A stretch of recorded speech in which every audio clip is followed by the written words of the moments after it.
नमस्कार दोस्तों, एक बार फिर से आप लोग का स्वागत है आपका अपना चैनल सक्सेस पीपुल में। दोस्तों, आज हम लोग इस वीडियो में एवरेज के बारे में बात करेंगे। एवरेज का फॉर्मूला क्या होता है और उसके आधारित हम लोग कुछ प्रश्न देखेंगे कि उसमें कैसे हम लोग सॉल्व करते हैं। आप लोग का पिछला वीडियो में रिस्पांस बहुत अच्छा मिला था। उम्मीद करते हैं कि ये वीडियो भी आप लोग को अच्छा लगे। चलिए वीडियो स्टार्ट करते हैं। चलो शुरू करते हैं। सबसे पहले इस चैप्टर पे हम लोग को कुछ फॉर्मूलाज जानना पड़ेगा।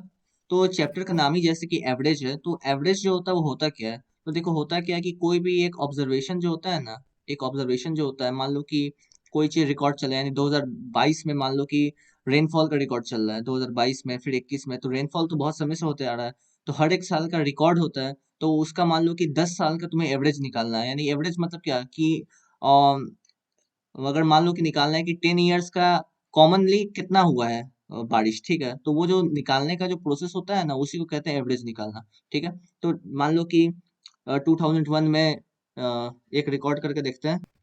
तो इस रिकॉर्ड में क्या करते हैं कि सबसे पहले हम लोग लेते हैं 2001 का, ऐसे कैसे करते हुए 2010 तक का लेते हैं। तो हर साल मान लो कि 2001 में होता है 75 सेंटीमीटर बारिश फॉर एग्जाम्पल।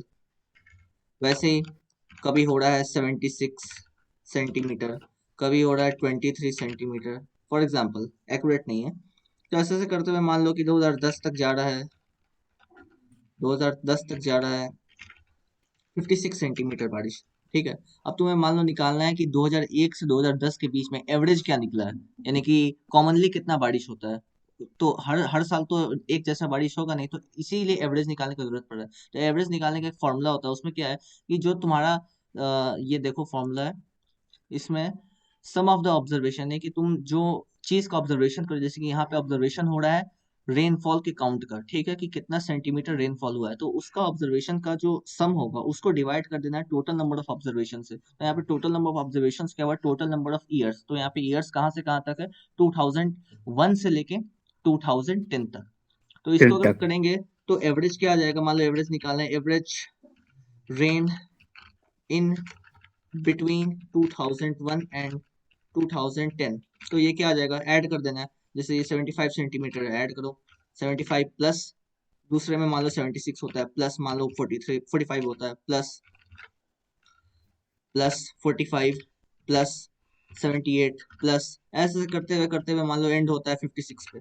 ठीक है। और उसको टोटली तुम यहाँ पे ब्रैकेट लगा दो, और इसको तुम टोटली डिवाइड कर दो कितने से, नंबर ऑफ ऑब्जर्वेशन से। तो टोटल नंबर ऑफ ऑब्जर्वेशन यहाँ पे क्या है, 2001 से 2010 तक, यानी कि 10। अब इसको कैलकुलेट करो, सिंपली है। कैलकुलेट करने के बाद मान लो कि आता है तुम्हारा 65 सेंटीमीटर। तो 65 सेंटीमीटर ऑन एन एवरेज कहा जाएगा कि बारिश हुआ है 2001 से लेकर 2010 के बीच में। ठीक है। तो इसीलिए एवरेज का जरूरत पड़ा है, एक्यूरेट डेटा नहीं, प्रिसाइज डेटा निकालने के लिए, जो कि एक्यूरेट ना हो फिर भी एक प्रिसाइज नॉलेज दे कि इसका इस पर्टिकुलर टाइम फ्रेम में इस कोई भी ऑब्जर्वेशन का वैल्यू कितना रहा है। ठीक है। इसमें कोई प्रॉब्लम हो तो बताना। नहीं। ठीक है। तो सेकंड पॉइंट किस में क्या कर रहे हैं, एवरेज स्पीड। तो जैसे कि क्वेश्चन में आएगा कि स्पीड निकालना है, तो मान लो कि अभी पिछले वाली वीडियो में मतलब जैसे बात किया ही था स्पीड का, तो मान लो कि 3 पॉइंट है, ए है, बी है, सी है। ठीक है। 3 पॉइंट है, ये एक रोड है मान लो। ठीक है। तो मान लो कि कोई एक पर्सन है ए, ये ट्रेवल करता है from point A to point B at the speed of 8 x kilometre per hour. x kilometre per hour की स्पीड से ट्रेवल करता है, ये x है। ठीक है। और बचा हुआ बी टू सी जो डिस्टेंस है वो y किलोमीटर पर आवर की स्पीड से ट्रेवल करता है, y किलोमीटर पर आवर की स्पीड से। तो इसको अगर मान लो कि हमें निकालना पड़े कि एवरेज स्पीड बताओ from point A to point C, तो कैसे निकालोगे। उसके लिए एक फॉर्मूला है, simply 2 × x × y divided by x + y। Simply इसमें x और y का वैल्यू पुट करना है। x क्या है, पहला स्पीड का value from point A to point B, और y क्या है, दूसरे स्पीड का value from point B to point C of the same person that is a. Value put करना है, आंसर जो आएगा वही एवरेज स्पीड हो जाएगा of A for covering from point A to point C. ठीक है। हाँ।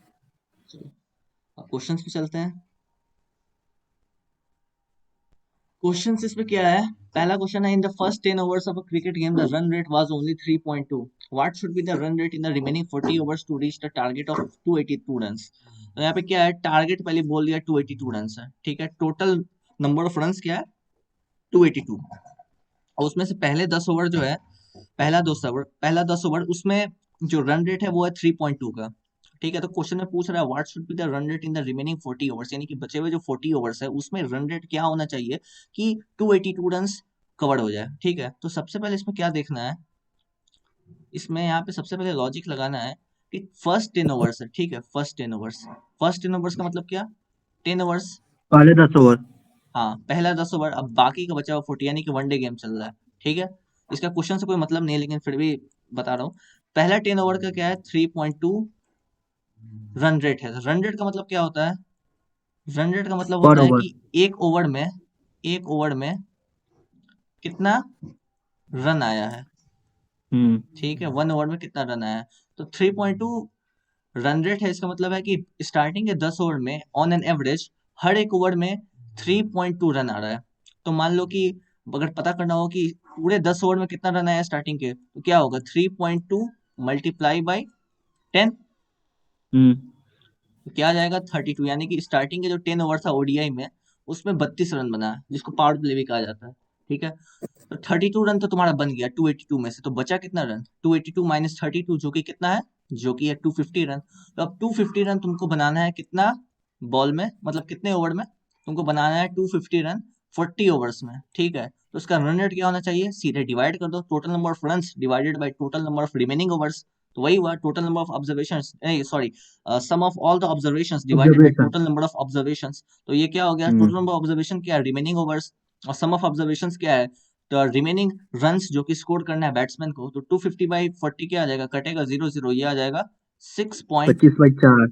6.25, हाँ। यानी कि option A is the correct answer, ठीक है। या। चलो, ऑप्शन ए सही है, वही जो बताया मैंने। इस पे तो कुछ समझाने की जरूरत नहीं हम्म। मेरे ख्याल से। नहीं। चलो क्वेश्चन नंबर 2 पे चलते हैं। इसमें क्या पूछ रहा है? A family consist of two grandparents, यानी कि कह रहा है कि एक फैमिली है, एक फैमिली जिसमें सबसे पहले क्या बता रहा है कि इसमें दो ग्रैंड पेरेंट है। Grandparent one, grandparent two, two parents, दो पेरेंट्स भी है, P1 P2, and P2। Three grandchildren, grandchildren one, grandchildren two, grandchildren three, three grandchildren है, ओके। कह रहा है या। इसमें कि the average age of the grandparents is 67 years, यानी कि ग्रैंड पेरेंट्स जो टू है उसका एवरेज ईयर 67 ईयर है, ठीक है। Hmm. And that of the parents is 35 years, और P1 और P2 का जो एवरेज एज है वो है 35 ईयर्स। एवरेज एज क्या हुआ? इन दोनों का जो एज होगा, मान लो इसका एज है 35, इसका है 30, नहीं इसका 35, इसका मान लो 36 है, इसका है 34। तो दोनों को ऐड कर देना है, ऐड करके कितना है टोटल? 2 है, 2 से डिवाइड करेंगे 35 आ जाएगा। तो एवरेज एज बचा रहा है 35। अब ये तो नहीं मालूम है कि ये 34 ही है, 36, ये 36 हो सकता है, ये 34 हो सकता है, ये 30 हो सकता है, ये 40 हो सकता है, ऐसे भी हो सकता है। And that of the grand children is 6 years, यानी कि तीनों का जो ये ग्रैंड चिल्ड्रन का जो एवरेज एज है वो है 6 ईयर्स, ठीक है। तो पूछ रहा है what hmm. Is the average age of the family, यानी कि एवरेज एज पूरे फैमिली का क्या होगा, ठीक है। क्वेश्चन समझ में आ गया? हाँ। चलो अब देखते हैं इसको कैसे करना है। तो सबसे पहले यहाँ पे क्या करना है, जो एवरेज एज है यानी 67 ईयर्स है ग्रैंड पेरेंट्स का, तो total number of grand parents कितना है? 2 है। तो 67 को पहले 2 से मल्टीप्लाई कर दो, ठीक है। उसके बाद क्या कह रहा है? द पेरेंट्स कितने? 2 है, पेरेंट्स का एवरेज एज क्या है? 35 है, 35 को 2 से मल्टीप्लाई कर दो, सही है। उसके बाद ग्रैंड चिल्ड्रन टोटल कितने? 3 है। Total age of total average age क्या है ग्रैंड पेरेंट्स का? 3 है, तो 6 इंटू 3 से मल्टीप्लाई कर दो, तीनों को ऐड कर दो। अब उसके बाद टोटल नंबर ऑफ ऑब्जर्वेशन यहाँ पर क्या क्या है? तो ऑब्जर्वेशन में यहाँ पे ग्रैंड पेरेंट्स कितने हैं? 2 है, बताया हुआ है। उसके बाद ग्रैंड चिल्ड्रन कितने हैं? 3 है। और पेरेंट्स कितने हैं? 2 है। तो टोटल नंबर ऑफ ऑब्जर्वेशन क्या हो जाएगा? 7 हो जाएगा, 2 + 2 + 3। तो ये 7 हो गया, ऊपर का कैलकुलेट करो तो सम ऑफ ऑल ऑब्जर्वेशंस क्या होगा? 134 + 70 + 18। आखिरी में क्या आ गया? 222/7 = 31/5/7। और डेसिमल में अगर करोगे तो डेसिमल में जो आएगा वो हो सकता है, लेकिन यहाँ पे ईयर्स कह रहा है, तो ऐसे अगर मिक्स्ड फ्रैक्शन में रहेगा तभी आंसर सही रहता है। वो डिपेंड करता है ऑप्शन में क्या है। तो ऑप्शन में यहाँ पे मिक्स्ड फ्रैक्शन में दिया हुआ है, तो हमें मिक्स्ड फ्रैक्शन में निकालना है, डेसिमल में नहीं निकालना है, क्योंकि ये ईयर है, ईयर के बाद मंथ आएगा, फिर डे, फिर वीक आएगा, ऐसे ऐसे। तो इसीलिए मिक्स्ड फ्रैक्शन में सही होता है, तो ऑप्शन सी जो होगा वो करेक्ट आंसर होगा। सही है। या कोई क्वेश्चन पूछना हो तो पूछो, बोलो। नहीं, कोई क्वेश्चन नहीं। चलो ठीक है, फिर चलते हैं क्वेश्चन नंबर 3 पे। क्वेश्चन नंबर 3 में क्या कह रहा है? A grocer has a sale of ₹6,435, ₹6,927, ₹6,855, ₹7,230 and ₹6,562 for 5 consecutive months. यानी कि लगातार स्टार्टिंग के 5 महीने में जो ग्रोसर जो है, दुकानदार, उसका सेल ये है, पहले मंथ में ये है, दूसरे मंथ में ये है, तीसरे मंथ में ये है, चौथे मंथ में ये है, पांचवें मंथ में ये है। ठीक है। अब क्वेश्चन में कह रहा है how much sale must he have in the 6th month so that he gets an average sale of 6,500। Simple है, कुछ करना ही नहीं है। 6th मंथ का जो सेल है उसको मान लो x, तो यहाँ पे 6,000, ये जो टोटल है 5 का, इन सबको ऐड करो, प्लस 6 करो, divided by total number of observations क्या हो जाएगा, 5 है, लेकिन एक और मंथ ऐड हो रहा है, divided by 6 is equal to 6,500। x का वैल्यू निकाल दो सिंपली, कुछ नहीं करना है। वही इसमें बताया हुआ है, टोटल सेल फॉर 5 मंथ्स, यहाँ पे क्या आएगा, पांचों को ऐड कर दो, पांचों को ऐड करोगे तो कितना आएगा, 34,009 आएगा। और उसके बाद क्या कह रहा है, रिक्वायर्ड सेल। तो रिक्वायर्ड सेल क्या होना चाहिए, वही एक ही बात है, ऐसे करो या वैसे करो, बात एक ही। अगर मैं जैसे बताया वैसा करता हूँ तो देखो ऐसा होगा। इसमें क्या होगा, सबसे पहले 6,435 plus 6,927 plus 6,855 plus 7,230 plus 6,562 plus x, जो निकालना है छठे मंथ का। टोटल नंबर ऑफ ऑब्जर्वेशंस क्या हो जाएगा, 6 हो जाएगा। अब ये सबको ऐड करने के बाद एवरेज पहले ही बोल रहा है कितना है, 6,500 है, इज इक्वल टू क्या हो गया, 6,500। अब सिंपली क्या करना है, ये सबको पहले ऐड कर लेना है। ठीक है, तो अब ऐड करते हैं, क्या होगा, कैलकुलेटर का यूज करते हैं। तो यहाँ पे क्या है, 6,435 है, तो पहले ऐड करते हैं। यहाँ पे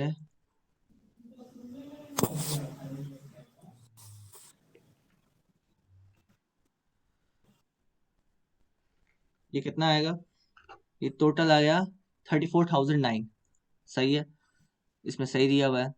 अब 34,009 है, और उसको x से डिवाइड करके फिर नीचे का मल्टीप्लाई होगा 6 से, तो ये क्या है, 6,500 है, तो ये हो जाएगा 6,500 मल्टीप्लाई बाई 6, कितना है, आ गया 39,000। उसके बाद यहाँ पे क्या कह रहा है, टोटल कितना है, 34,009। तो यहाँ 34,009 को माइनस कर दो सिंपली, 34,009, तो कितना आ गया, 4,991 इज द करेक्ट आंसर। ठीक है, करेक्ट आंसर क्या है, 4,991। सही है। हाँ। क्वेश्चन नंबर 4 पे चलते हैं। इसमें क्या कर रहे थे, एवरेज ऑफ 20 नंबर्स इज 0, यानी कि 0 20 नंबर का एवरेज है। ठीक है, one of them at the most how many may be greater than 0। अब कह रहा है of them at most how many may be greater than 0। अब इन 20 नंबर में से कौन से ऐसे नंबर हो सकते हैं जो कि 0 से बड़े हो। ठीक है, अब इसको हम्म। देखते हैं। यहाँ पे क्या दिया हुआ है, average of 20 numbers zero, sum of 20 numbers क्या हो जाएगा, 0 into 0। ये बात ध्यान रखनी चाहिए कि कोई भी नंबर हो, उसका कोई भी ऑब्जर्वेशन हो, उसका एवरेज 0 तभी आएगा जब सारे जो टोटल नंबर ऑफ ऑब्जर्वेशन है सब 0 है। अगर एक भी 1 रहेगा, क्योंकि नेगेटिव में तो हो ही नहीं सकता है ऑब्जर्वेशन, एक भी 1 है या एक भी 2 है, तो क्या हो जाएगा, मान लो कि 10 ऑब्जर्वेशन है, 10 में से 9 0 है मान लो, और एक बस 2 है या 1 है, मान लो 1 ही है, सबसे मिनिमम 1 है, तो क्या हो जाएगा, एवरेज उसका 1 plus 9 bar 0 divided by 10 total number of observation. तो यहाँ पे हम्म। सब 0 और 1 ऐड होगा, तो आखिरी में बचेगा क्या, 1, और नीचे क्या होगा 10, तो 1/10 क्या हो जाएगा, 0.1। तो ये 0 तो नहीं हुआ, इसमें क्वेश्चन में साफ साफ कह रहा है कि सब 0 है। तो सब 0 कब होगा, जब सारे नंबर 0 है। ठीक है, तो of them at the most how many may be greater than 0, तो कौन से ऐसे नंबर है जो कि 0 से ज्यादा हो सकते हैं, ये हमें पता करना है। तो इस क्वेश्चन में क्या है कि इस क्वेश्चन में ऐसा बताया नहीं है, लेकिन नॉर्मली नहीं होता है, लेकिन इसमें है कि ऑब्जर्वेशन जो है नेगेटिव भी हो सकते हैं। तो मान लो कि इसमें बताया 20 ऑब्जर्वेशन है, तो मान लो कि सारे ऑब्जर्वेशन है 1 to 9 है, 19 है, इसमें कहना है कि सभी अगर ऑब्जर्वेशन 0 हो जाते हैं, मान लो सभी 0 हो जाते हैं, ठीक है, या 0 सभी नहीं होते हैं, मान लो कि 0 नहीं लेते हैं, मान लो कि 0 ना होके ये सब पॉजिटिव हो जाते हैं, ठीक है, ये पॉजिटिव हो जाते हैं, मान लो कि 1 हो जाते हैं, मिनिमम 1 हो जाते हैं। तो 1 से 19 सब 1 हो गए, तो टोटल क्या आ गया, 19 आ गया। अब 20वां नंबर जो बचा, 20वां नंबर, उसको अगर हम लोग यहाँ पे, वैसे अलाउ नहीं होता लेकिन इसमें है कि नेगेटिव ले सकते हैं ऑब्जर्वेशन, तो मान लो कि -19 ले लेते हैं। तो ये तो क्या हो जाएगा, 19 प्लस -19, तो ये कट जाएगा, और डिवाइडेड बाय क्या है, 20 है, तो ये तो टोटल 0 हो जाएगा। तो इस केस में भी 0 आ रहा है, ठीक है। तो इसमें देखना क्या है कि मान लो 18 है, 18 1 से लेके 18 तक, ये सभी अगर पॉजिटिव रहते हैं 1, ठीक है, ये सभी अगर पॉजिटिव रहते हैं 1, और आखिरी का जो 19 है और 20 है, उसको अगर नेगेटिव ले लेते हैं, तो इसमें मान लो कि 1 से 18 जो है वो अगर पॉजिटिव है, और आखिरी का 19 20 जो है वो भी अगर नेगेटिव है, फिर भी हो जाएगा। अगर मान लो कि स्टार्टिंग का 1 to 18 है, उसको मान लो 1 1, तो टोटल कितना हो गया, 18 है स्टार्टिंग का, और आखिरी का जो 19 और 20 है, उसमें एक मान लो -9 और एक और दूसरा मान लो -9, तो उसको करोगे तो क्या आ जाएगा, कट जाएगा 18 -9 से डिवाइडेड बाई 20, तो कितना आ जाएगा, टोटल 0 आ जाएगा। तो इसमें क्या पूछ रहा है, ऑफ देम एट मोस्ट, या मैक्सिमम कितना हो सकता है, तो मैक्सिमम तो भाई 19 ही तक ना आ जाएगा, 1 से लेके 19। अगर बीसों का बीसों पॉजिटिव हो जाएगा या बीसों का बीसों नेगेटिव हो जाएगा, तो एवरेज तो कोई ना कुछ आएगा ही, पॉजिटिव या नेगेटिव। हम्म, ग्रेटर देन जीरो कब आएगा, जब 1 to 19 जो है वो सब ग्रेटर देन जीरो हो, समझे। हाँ। तो इसलिए करेक्ट आंसर क्या होगा, ऑप्शन नंबर डी। समझ में आया। अब एक 0 हो गया बीच में, तो फिर कैसे होगा? जैसे 1 to यहाँ तो 19 है। हाँ, हाँ, बोलो बोलो बोलो। यहाँ तो बोल रहा है ग्रेटर देन 0, मतलब। हाँ हाँ, ग्रेटर देन जीरो बोल रहा है, मतलब इसे पूछ रहा है कि बीसों नंबर है, ठीक ना, बीसों नंबर का एवरेज जो है 0 दे रहा है, ठीक है। तो इसमें दिमाग में हम्म। इमेजिन करना पड़ेगा कि 20 नंबर है, तो उसमें से मान लो 1 to 19 है, वो पॉजिटिव है, ठीक है, हम्म। वो पॉजिटिव है। आखिरी का जो 20वां नंबर है, वो अगर मान लो नेगेटिव है, -19 ले लेते हैं, तो एवरेज क्या निकल जाएगा, एवरेज निकलेगा 0। सही है। हाँ। तो हाँ। ये कंडीशन जो है, ये कंडीशन तो ये क्वेश्चन सेटिस्फाई कर रहा है, हम्म। ठीक है। तो इस ऐसा कंडीशन आता है, तो इसमें पॉजिटिव नंबर जो है, पॉजिटिव कब होगा, जब 0 से ग्रेटर होगा। तो 1 से 19 यानी 19 नंबर पॉजिटिव है, यानी 0 से बड़ा है। तो यही तो क्वेश्चन पूछ हाँ। रहा है कि ये ऑब्जर्वेशन में, of them at most how many may be greater than 0, यानी कि 1 से 19 तक सबसे ज्यादा ग्रेटर देन 0 कितना आ सकता है। तो हम्म। सबसे ज्यादा तो 1 से 19 ही तक आ सकता है। अगर मान लो 20 आ जाएगा पॉजिटिव, तब तो एवरेज भी कुछ ना कुछ आएगा, 0 तो आएगा ही नहीं। तुम ही सोचो, अगर हम्म। 1 से 20 तक है, वो अगर 1 1 है, तो उसका एवरेज क्या आएगा, 20 डिवाइडेड बाई 20, तो क्या आएगा, 1। 0 तो नहीं आया। हम्म। ठीक है, समझ में आ गया। हाँ। चलो ठीक है, अब चलते नेक्स्ट क्वेश्चन पे। तो चलो चलते हैं क्वेश्चन नंबर फिफ्थ पे। फिफ्थ नंबर में क्या कर रहे थे, average weight of 8 person increases by 2.5 kg when a new person comes in place of once of them weighing 65 kg, यानी कि एक पर्सन है 65 kg का, वो आ रहा है उसमें 8 पर्सन के गैंग में, ठीक है। तो उससे जो है, हाँ। उसका जो एवरेज वेट है उस गैंग का, वो 2.5 kg बढ़ जा रहा है, ठीक है, 2.5 हम्म। kg बढ़ जा रहा है। तो what might be the weight of the new person, सीधे पूछ रहा है कि नया जो आदमी आया है उसका वेट क्या होगा, ठीक है। हम्म। इसमें पूछ रहा है कि हाँ। नया जो आदमी आया है उसका वेट क्या। तो क्वेश्चन में क्या कह रहा है कि 8 पर्सन दिया हुआ है, और उसमें से 8 पर्सन जो है, 8 पर्सन में से किसी एक पर्सन जिसका वेट 65 kg है, उसको एक नया आदमी आके रिप्लेस कर देता है, उसका वेट नहीं मालूम है, वही क्वेश्चन में निकालना है। तो 8 पर्सन का जो एवरेज वेट है, वो बढ़ के जितना भी हो, वो बढ़ के 2.5 kg हो जा रहा है। तो पता करना है कि नया पर्सन जो आके उसका वेट इंक्रीज करा रहा है, एवरेज वेट, उसका वेट कितना है, ठीक है। तो सबसे पहले क्या हुआ है, यहाँ पे टोटल वेट जो इंक्रीज है वो निकालना पड़ेगा। तो इंक्रीज कितना हो रहा है, 2.5 kg हो रहा है। टोटल नंबर ऑफ पर्सन कितना है, 8 है, तो मल्टीप्लाई सीधे कर देना है, क्या बचा, 20 kg, ठीक है। तो 20 kg जो एक्स्ट्रा वेट ऐड हुआ है, कब हुआ है, जब नया आदमी आया है। और आदमी जो हटा है वो कितने का था, 65 kg का है। तो सिंपल सी बात है कि वो 20 kg जो आदमी हटा है उससे ज्यादा था। तो 65 प्लस 20 kg क्या हो, 85 kg। 85 kg सही आंसर होगा, 85 kg the right answer, option C सही है। हाँ। ठीक है, क्वेश्चन नंबर 6 पे चलते हैं। कह रहा है the captain of cricket team of 11 members is 26 years old and the wicket keeper is 3 years older. If the age of these two are excluded, the average of the remaining players is 1 year less than the average age of the whole team. What is the average age of the team? इसमें कह रहा है कि एक cricket cricket team है, cricket team 11 members का होता है। उसका जो एक कैप्टन है, कैप्टन, वो है 26 ईयर्स ओल्ड का, ये 26 ईयर्स का है, ठीक है। और विकेट कीपर हम्म जो है वो है 3 years older than is 26 year olds and the wicket keeper is 3 years older, यानी कि कैप्टन से 3 साल बड़ा, यानी 29 साल का, ठीक है। If the hmm ages of this two are excluded, अगर इन दोनों का जो एजेस है 26 और 29, इसको अगर हटा दिया जाए तो बाकी का बचा हुआ 9 प्लेयर्स जो है उसका the average of the remaining players is 1 years less than the average age of the whole team. तो 9 प्लेयर्स जो है ना बचा हुआ, उसका जो एवरेज एज आएगा, एवरेज एज, वो एक कम है टोटल एवरेज एज से जो कि टीम का है, हम्म, ठीक है। तो पूछ रहा है व्हाट हाँ is the average age of the team, तो एवरेज एज टीम का क्या, यही पूछ रहा है। सिंपल सा इक्वेशन बैठा देना और कुछ नहीं करना है इसमें। एवरेज एज जो टीम का है, मान लेते हैं पहले एक्स, तो 11 टोटल प्लेयर है पहले, तो 11x हो गया। फिर माइनस 2 प्लेयर जो है कैप्टन और विकेट कीपर, उसका एज एक्सक्लूड करने के लिए पहले ही क्वेश्चन में कह दिया है, तो दोनों का एज एक्सक्लूड करने के लिए दोनों को ऐड करेंगे, एक्सक्लूड कर देंगे। 26 + 29 क्या हो जाएगा, ये हो 29। जाएगा 55। तो 55, 11x minus 55 is equal to, अब क्या कर रहा है कि if the ages of these two are excluded, the average age of the remaining players, जो remaining players है 9, is 1 year less than the average of the whole team। तो average whole team का क्या है, x years है, तो 1 years less than यानी x minus 1 है। टोटल नंबर ऑफ प्लेयर्स कितना है, 2 हट चुका है, विकेट 9। कीपर और विकेट कीपर और कैप्टन हट चुका है, तो टोटल प्लेयर कितना बचा, 9। बस इतना सिंपल सा हम्म इक्वेशन है, linear equation, one variable solve करना है, हो गया। 2x equal to 46, x equal to 23। तो एवरेज एज जो है पूरे टीम का, क्रिकेट टीम का, वो क्या है, 23 ईयर्स है, ठीक है। हाँ क्वेश्चन 7 चलते हैं, इसमें the average monthly income of P and Q is 5050। यहाँ पे कह रहा है पी और क्यू, इसका एवरेज इनकम जो है मंथली का, वो है पी एंड क्यू का 5050। पी का कुछ भी हो सकता है, क्यू का कुछ भी हो सकता है, दोनों का ऐड करके 2 से डिवाइड करने पे इतना आ रहा है। The average monthly income of Q and R, अब ये क्यू है और ये आर है, तो क्यू एंड आर का जो एवरेज मंथली इनकम है वो है 6250। And the average monthly income of P and R, ये पी एन आर जो है इसका कितना है, 5200।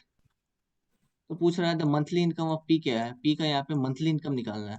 इक्वेशन सीधे बैठा देना है, इसमें इक्वेशन बैठाएंगे आंसर निकलेगा। क्या करना है, सबसे पहले let P Q and R represent their respective monthly income, यानी रिस्पेक्टिव मंथली इनकम जो है उसको पी क्यू आर से रिप्रेजेंट करते हैं, कोई एक्स वाई जेड डालने का जरूरत नहीं है। देन वी हैव, क्या हो जाएगा हमारे पास, पहले ही बता दिया है कि एवरेज जो है पी क्यू का क्या है, 5050। तो क्या हुआ, P plus Q divided by 2 is equal to 5050। तो पी प्लस क्यू क्या आ जाएगा, 5050 इंटू 2, ठीक है।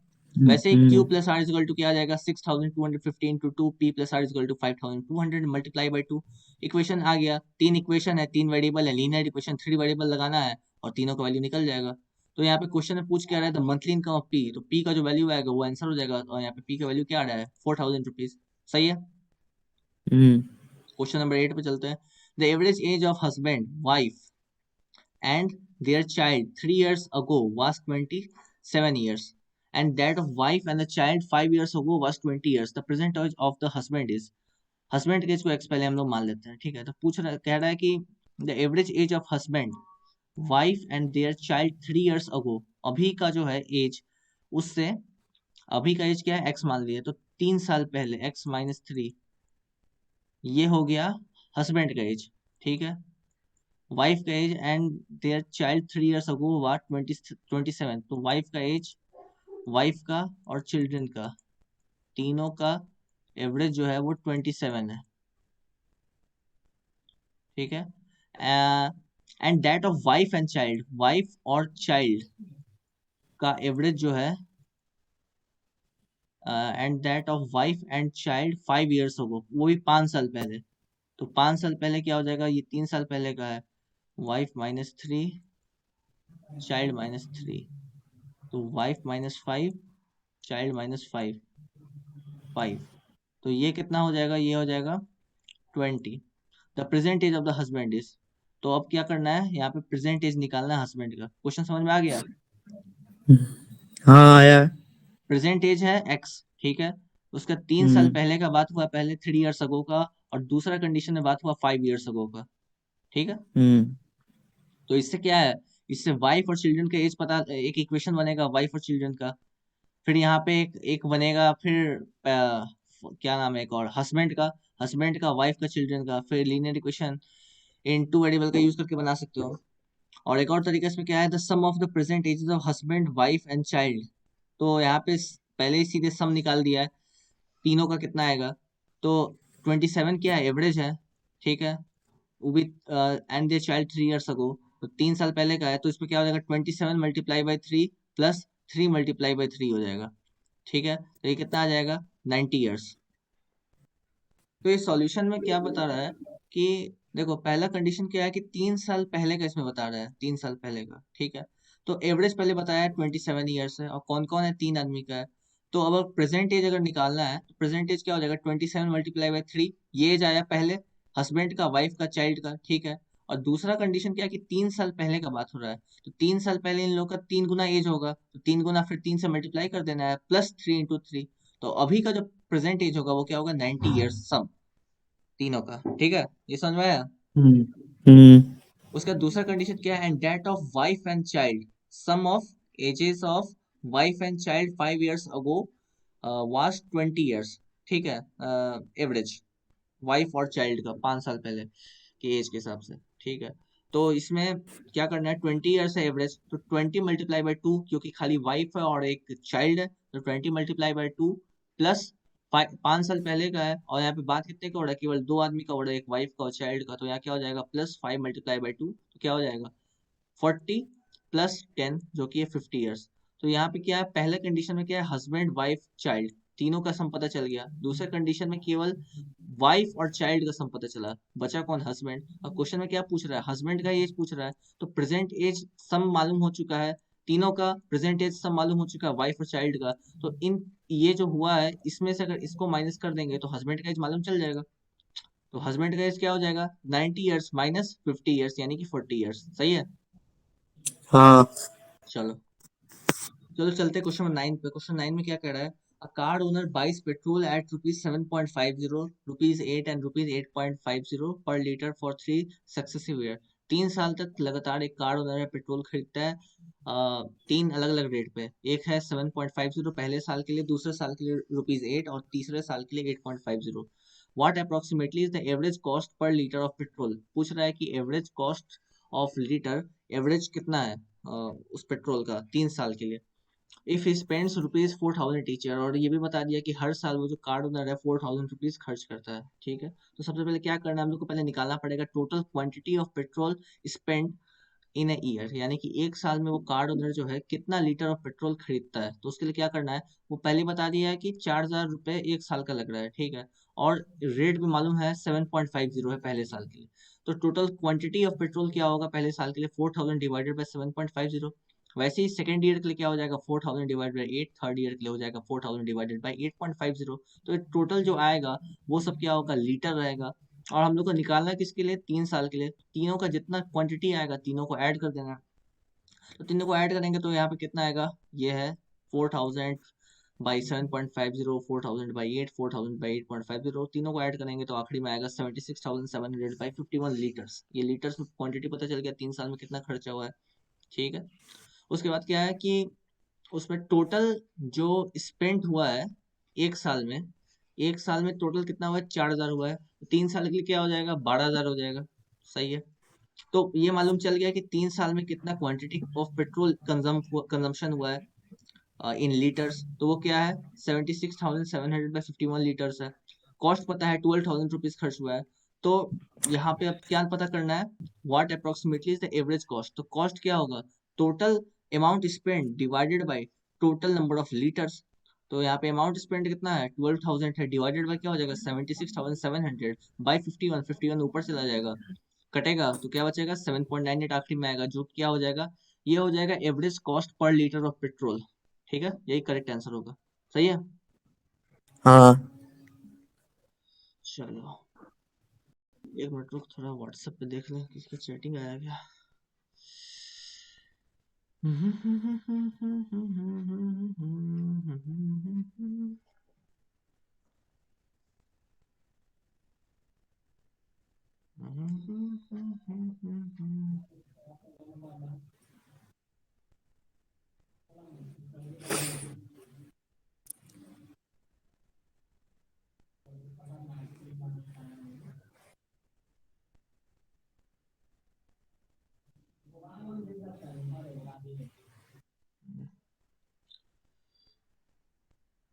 ये क्या था, ये 9th नंबर था। एक बार रुको, बैटरी में डिस्चार्ज हो रहा है, चार्ज में लगा देता हूँ।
हाँ, कल कितने बजे वीडियो होगा?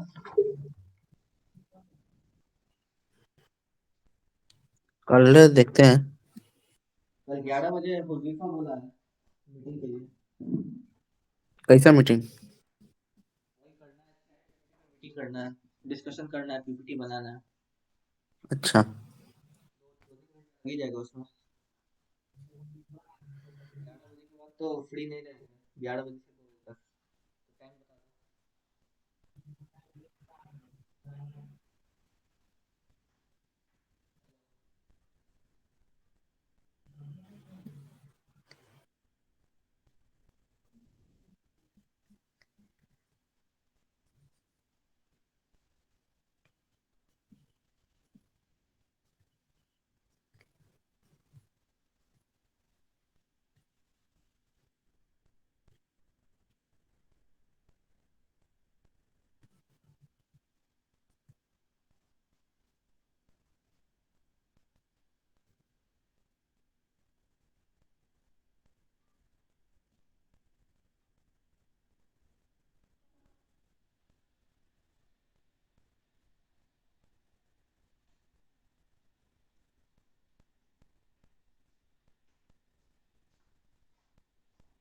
हेलो। हाँ,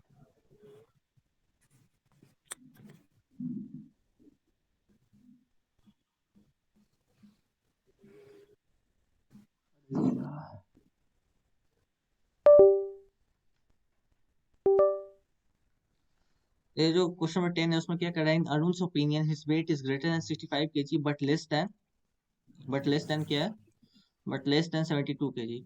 यानी कि इसका एज, अरुण का जो एज है उसको एक्स मान लो। ठीक है, इसका एज को एक्स मान लो।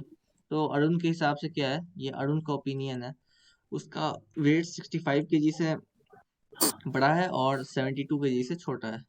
ठीक है, उसके बाद है कि his brother does not agree with Arun and he thinks that Arun's weight is greater than 60 kg but less than 70 kg। उसका ब्रदर जो है, बी ब्रदर, उसको लगता है कि अरुण का जो वेट है एक्स, वो 60 केजी से ज्यादा है लेकिन 70 केजी से कम है, 70 केजी से कम है। ठीक है, his mother views is that his weight can not be greater than 68 KG. यानी कि उसकी माँ को लगता है कि उसकी बेटा का जो वेट है, यानी कि उसकी मदर को लगता है कि अरुण का जो वेट है वो 68 केजी से ज्यादा हो ही नहीं सकता है। यानी कि एक्स जो है वो हमेशा लेस देन रहेगा 68 केजी। तो इन तीनों कंडीशन जो है, इन तीनों कंडीशन को देखो और एक्स का वैल्यू एक निकालना चाहो तो कौन सा वैल्यू निकल रहा है। यहाँ पे आ गया एक रेंज, मिनिमम रेंज 65 केजी। ठीक है, 65। उसके बाद क्या है, 68 केजी एट लास्ट है, 68। तो कौन कौन सा मेजरमेंट इसके अंदर आ रहा है, क्या क्या आ रहा है, एक तो आ रहा है 66 आ रहा है, एक आ रहा है 67 आ रहा है, और एक क्या है, can not be greater than 68 KG. 68 KG से ज्यादा नहीं हो सकता, तो ये क्या होगा, लेस देन इक्वल टू। ये लेस देन इक्वल टू, यानी 68 kg भी हो सकता है, 68 kg से ज्यादा नहीं हो सकता। तो इसमें मेजरमेंट में क्या आएगा, 68 kg भी आएगा। तो ये तीन जो हुआ, ये तीन यहाँ पे क्या हुआ, ये तीन एस्टिमेशन हुआ, ये एस्टिमेशन हो सकता है वेट का। तो क्या क्वेश्चन में क्या है, what is the average of different probable weights of Arun. तो उसका एवरेज क्या होगा, तो ये सिंपली 66, 67 और 68 का एवरेज निकाल देना है, तीनों को ऐड करेंगे, तीनों को ऐड करके फिर डिवाइड करेंगे किससे, 3 से। तो ये क्या आ जाएगा, ये आ जाएगा 201, तीनों को ऐड करेंगे 66 प्लस 67 प्लस 68, 201 डिवाइडेड बाई 3। तो ये क्या हो जाएगा, ये हो जाएगा 67 kg। So option A is the correct answer. Option A जो रहेगा वो करेक्ट आंसर है। ये सॉल्यूशन देखना चाहो तो देख लो, उसमें वही बताया, लेट अरुण्स वेट बी एक्स के जी। इसमें कुछ टाइपिंग मिस्टेक हुआ है, यहाँ पे भी ऑल ऑफ देम होना चाहिए था, तो ऑल आर देम लिखा हुआ है, लेकिन यहाँ पे टाइपिंग मिस्टेक है, समझ जाना। लेट अरुण्स वेट बी एक्स के जी, उसके बाद अरुण के हिसाब से क्या है, ये है कंडीशन। फिर अकॉर्डिंग टू अरुण्स ब्रदर, ब्रदर के हिसाब से क्या है, ये कंडीशन है। फिर अकॉर्डिंग टू अरुण्स मदर, मदर के हिसाब से क्या कंडीशन है, ये है। उसके बाद क्या है, the value satisfying all the above conditions are, ऐसा कौन सा वैल्यू है जो ये तीनों कंडीशन को सेटिस्फाई करे। तो वैल्यू है 66, 67, 68, ठीक है। और ये वैल्यू जो निकल गया उसी का बस एवरेज निकालना है सीधे, तो एवरेज निकालने के तीनों को ऐड किया, 3 से डिवाइड किया, 67 kg is the correct answer, ठीक है। हम्म। तो दोस्तों अभी हम लोग देखे हैं सिंपल इंटरेस्ट का फॉर्मूला, और उसके हिसाब से हम लोग क्वेश्चन को। बोलो। तो दोस्तों अभी हम लोग देखे हैं एवरेज का फार्मूला, और उसके हिसाब से क्वेश्चन देखे हैं, जिसमें हम लोग अप्रोच देखे हैं कि कैसे किस क्वेश्चन में कौन सा अप्रोच लगाते हैं। उम्मीद करते हैं आपको ये वीडियो अच्छा लगा हो। अगर वीडियो अच्छा लगा हो तो चैनल को सब्सक्राइब कीजिएगा। डिस्क्रिप्शन में हम लिंक दे दिए हैं, अगर कोई प्रॉब्लम होगा तो आप हमसे संपर्क कर सकते हैं। ठीक है, धन्यवाद।